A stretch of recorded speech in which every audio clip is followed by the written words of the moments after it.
Bonjour, en effet, ce matin, nous partons dans le nord de la Pologne. Nous allons à Gdańsk.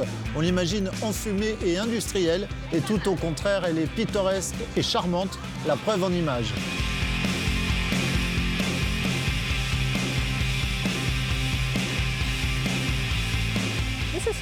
Gdańsk est une ville particulière. C'est la capitale de la Poméranie, une région de la Pologne. Cette ville est chargée d'histoire. Et c'est bien sûr le berceau du syndicat Solidarność, Solidarité en français, un mouvement historique né à Gdańsk. Détruite à 90% pendant la Seconde Guerre mondiale, tout a été refait à l'identique et il y a le même art de vivre que par le passé, la même atmosphère. Les rues sont pavées comme avant la guerre. Elles ont été refaites en respectant l'histoire de notre architecture. Mais c'est vrai que cela gêne la mobilité. Nous travaillons donc à leur amélioration.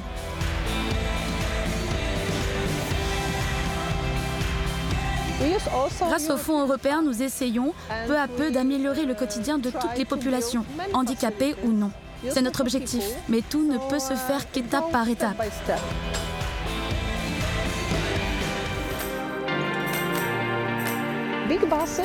Les grands bus sont accessibles aux personnes handicapées car nous avons ici beaucoup de mamans avec leurs poussettes.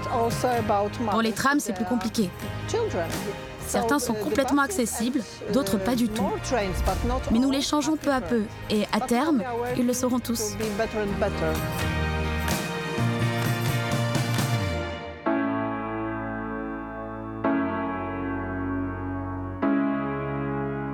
Nous sommes dans le Centre européen des solidarités, sur les lieux mêmes où est né, dans les années 80, le syndicat Solidarność. Le bâtiment représente un navire en construction.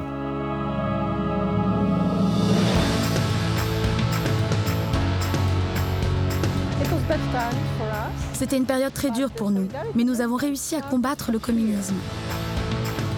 C'est toute cette histoire qui est racontée dans ce musée. Que ce soit ici ou au musée de la Seconde Guerre mondiale, nous pouvons voir comment les habitants de Gdańsk se sont battus pour leur liberté. Il y a 3 villes, Gdańsk, Gdynia et Sopot. Gdynia est la plus différente. Elle est moderne car reconstruite dans les années 60. Elle a ses propres caractéristiques et son architecture de l'après-guerre. C'est la plus connectée avec la mer. Entre Gdynia et Gdańsk, il y a Sopot, une petite station balnéaire. Il faut absolument voir le Molo. C'est le plus long ponton de la Baltique. On y trouve de jolis parcs et un centre piétonnier. Tout est très joli. Et puis il y a bien sûr la mer qui fait partie intégrante de la ville.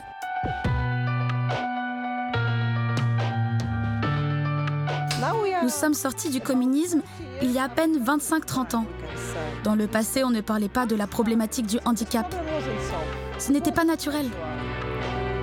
Tout cela est encore dans notre esprit, mais nous devons modifier notre manière de voir et de penser. Et tout va changer.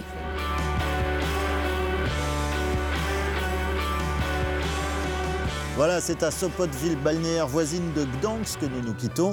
Hormis quelques pavés dans le centre historique et quelques progrès à faire côté transport en commun, Gdańsk passe haut la main son examen d'accessibilité.